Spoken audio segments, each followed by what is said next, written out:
Why Jonathan Cain was nervous about Arnel Pineda joining Journey. I'm John Bowden from Rock History Music.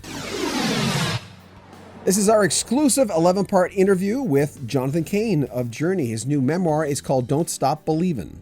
Jeff Coffey was in the band Chicago for a little under 2 years, and he just told me a story about a fan standing in the front row, looking up and realizing he wasn't Jason Scheff. And she gave him the finger. And I know you had addressed the fact that you knew there might be a possibility that someone would look up to see Steve Perry, even though he hadn't been in the band for a while, but that's the example you used, and look up and there was an Asian guy there. I mean, Arnel being Filipino. And I found it interesting that you addressed that you knew that would happen.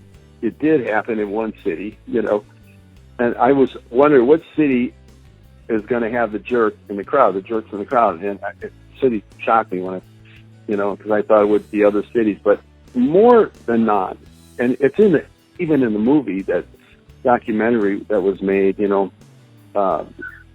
and he had to endure a lot, a lot of kidding and teasing and, and hate, and God knows, there was a lot of people that didn't want him, but when more people heard him, the more people he won over. And that record that he did, Revelation, it's just monumental. What he did with the greatest hits in a short period of time, that tour, forget about it. So he won the fans, and he used to always say to me, hey, those are big shoes to fill, Well, turned out my friend worked for Nike, found these pair of sneakers in the warehouse that were Steve's, and he never picked them up, never wanted them. They're the white ones with the swoosh on them, and sent them Arnel's, and the same size as Arnel. all those years, he kept telling me about the big. I said, Arnel, bring your own shoes. And it turned out to be Steve Perry size anyway, so much for the shoe thing, right? He wore those shoes at the Classic West concert at Dodger Stadium. Okay, do I have that straight, that Arnel was wearing Steve Perry's actual shoes? No, that he didn't pick up. He never picked them up. He ordered them and never had them sent out.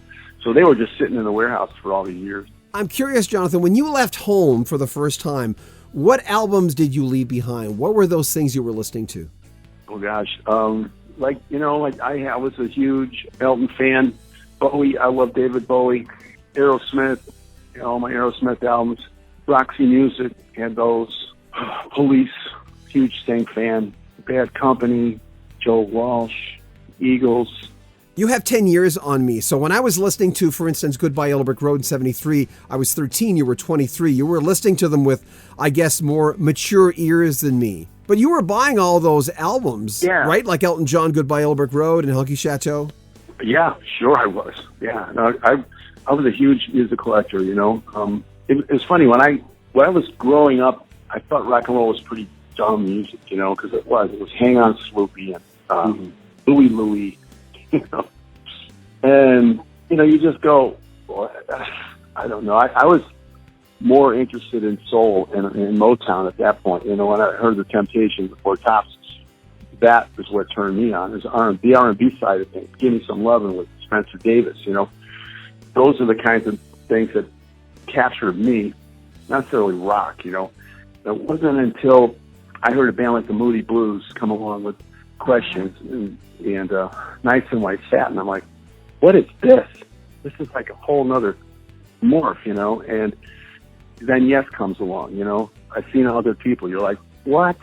Jeff Rotel, so musical, and Springsteen, you just open it wide open. Of course, and then Elton comes out with his partnership with Bernie, and your song comes on the radio, and it's like, oh boy, I want to do that, But it really was an explosion. The late '60s in Zeppelin, you can't say.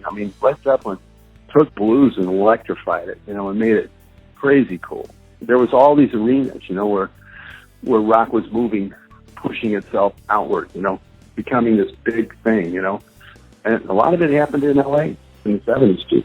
You can pick up Jonathan Cain's brand new book, Don't Stop Believin', via links below in the description of this page. We'll have more in the next couple of days.